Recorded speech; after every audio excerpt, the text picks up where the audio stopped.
how do we know if they succeed or not, if you're Harvard? Well, remember the class that we learned last class, which is dissociative personality disorder. And what we discussed last class is, in a game, people who are most likely to succeed have this characteristic. Okay? And so I'll explain why, using myself as an example, because I got into Yale. Okay? So what we're going to do is this. We're going to examine my application to Yale. And then we're going to look at how the admissions officers would perceive application and how they would judge my potential. Okay? So 3 things. The first is what my application actually says. Second is they will examine my background. And the third is they will then judge my potential. Okay? All right, so my application. All right, so I went to a public high school. It was good, but it's not a private high school. You get a better education on a private high school. Plus, it's in Canada, okay? Which is like, everyone's kind of stupid in Canada, okay? So, and I was like top 10 of 200 kids. So it's good, but it's not number 1. It's not number 2. It's just top 10, okay? I was number 10. My SAT was 1,400 out of 1,600. And it's like decent, but you know, people are trying to get 1,550, 1,500 easily, okay? So, not that great. I was on a soccer team. I was not athletic. The soccer team just needed players, so I signed up, okay? I was also editor of the school newspaper. Okay? And I was captain of a quiz team called Reach for the Top. Okay? So that's a Canadian thing. But I was captain of it, I organized it, okay? So these 3 activities, they're fine, but it doesn't really demonstrate leadership potential, right? You're not like head of student government, or you're not head of Model United Nations, all right? On my essay, I wrote about Richard Feynman, who is a physicist. It was a really boring essay. It was, I mean, like anyone could have written it. I mean, like ChatGPT could have written it, okay? It was just a bad essay.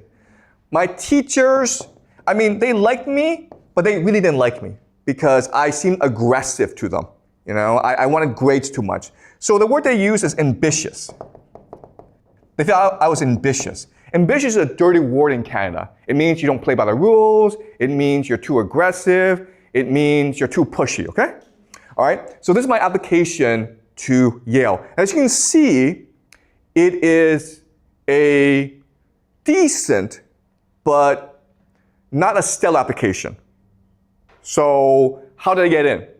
Well, because there was some information that they could also derive from application that made them interested in me, okay? The first is that I was poor.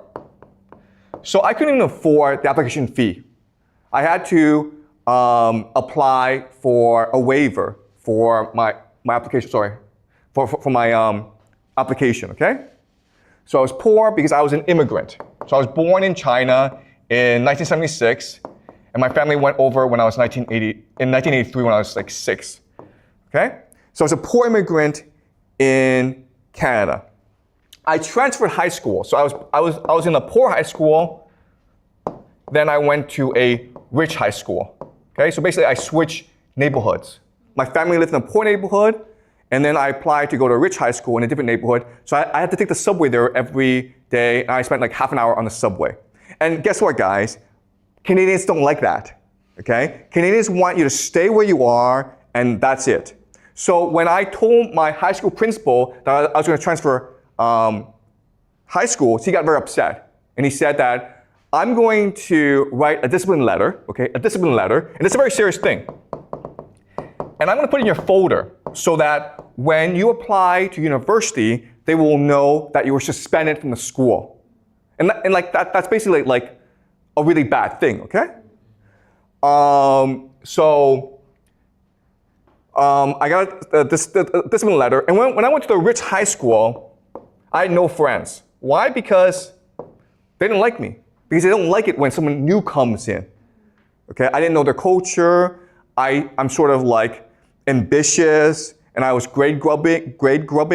But the thing is, I was desperate because my family was very poor and I wanted a better life, okay?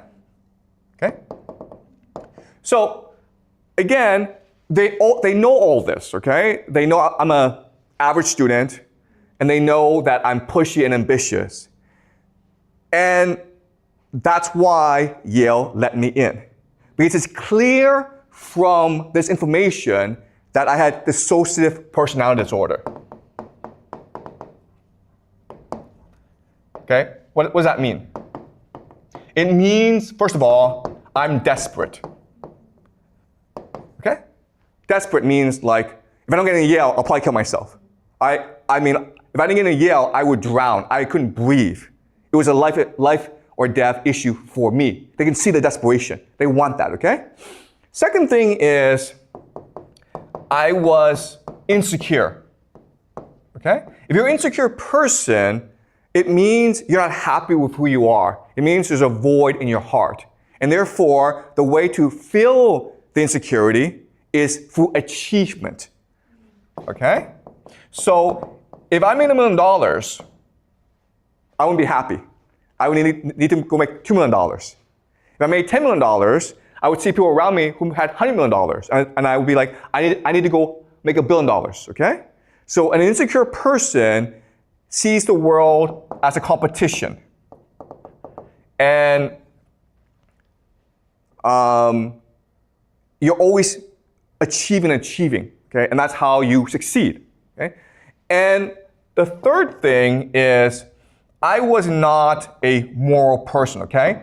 I was ready to break the rules in order to succeed, transgressive, okay? So I was not supposed to leave my poor high school and go to a rich high school. That's breaking the rules in Canada. It's not illegal, but you're not supposed to do that.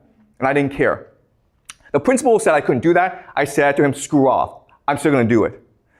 I went to the rich high school. Everyone said to me, you're not welcome. I said, I don't care. I'm gonna get my good grades, and I'm gonna get into the Ivy League. I don't need you guys, okay? So they saw the desperation, they saw the insecurity, they saw the hunger and the immorality. And this is all part of dissociative personality disorder. And that's why they let me in. Because it's possible I go crazy, okay? It's possible I become depressed, but it's also possible I change the world. Okay? Does that make sense? That's how they think. Because they're a venture capital firm. They're looking for the riskiest investment with the best possible return.